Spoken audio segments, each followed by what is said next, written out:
Hello दोस्तों, गुरुत्वाकर्षण के इस वीडियो सेशन में आपका स्वागत है। आज हम लोग इस चैप्टर की प्रस्तावना के बारे में बात करेंगे, यानी इंट्रोडक्शन के बारे में बात करेंगे। ठीक है दोस्तों, चलिए आगे बढ़ते हैं।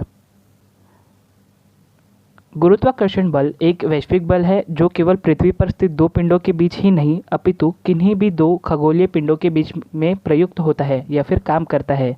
ऐसा हम लोग ने पिछली कक्षा में देखा हुआ है। ठीक है दोस्तों, आज हम लोग क्या करने वाले हैं, इस बल की खोज कैसे हुई इसको हम लोग डीपली देखेंगे या फिर पूरी गहनता से इसका अध्ययन करेंगे। ठीक है दोस्तों, बहुत सारे लोग ऐसा कहते हैं दोस्तों कि जो सर आइजैक न्यूटन है उनके सर पर एक एप्पल गिरा जिससे उनको पता चला कि हाँ ऐसा भी कुछ फोर्स हो सकता है या फिर बल हो सकता है और उन्होंने इस बल की खोज की। परंतु दोस्तों ऐसा नहीं है, इसकी खोज प्राचीन काल से ही हो रही थी, जिसके बारे में आज हम लोग अध्ययन करेंगे। ठीक है, तो प्राचीन काल से ही गुरुत्वाकर्षण के कई सिद्धांत हैं। जो पहला महत्वपूर्ण सिद्धांत था वो था एरिस्टोटल का सिद्धांत। एरिस्टोटल का मानना था कि वस्तुएं अपनी आंतरिक गुरुत्व के कारण एक बिंदु की ओर आती है। उसके बाद विट्रूवियस 100 ईसा पूर्व में समझा कि वस्तु अपने विशिष्ट गुरुत्वाकर्षण के आधार पर गिरती है। इसके बाद 7वीं शताब्दी में भारतीय मूल के ब्रह्मगुप्त ने आकर्षक शक्ति के रूप में गुरुत्वाकर्षण की बात की। इसके बाद 11वीं शताब्दी में इस्लामी भौतिक विज्ञानी क्षेत्र में आए और इन्होंने सिद्धांत के साथ उसका स्पष्टीकरण भी देना शुरू किया।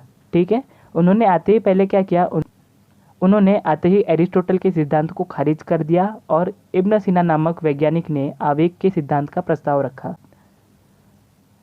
जो आवेग का सिद्धांत था वो एरिस्टोटल के सिद्धांत का ही अपडेटेड वर्जन था दोस्तों। उसके बाद अबू अल बरकत अल बगदादी ने गुरुत्वीय त्वरण का वर्णन किया। इस्लामिक भौतिकविदों के सिद्धांत बहुत ही दिलचस्प थे, इसलिए उन्होंने इसे लैटिन में अनुवादित किया। ठीक है, लैटिन एक यूरोपीय भाषा है दोस्तों और यह भाषा बहुत ही प्राचीन है और इस सिद्धांत ने कई वैज्ञानिकों को अपनी ओर आकर्षित किया।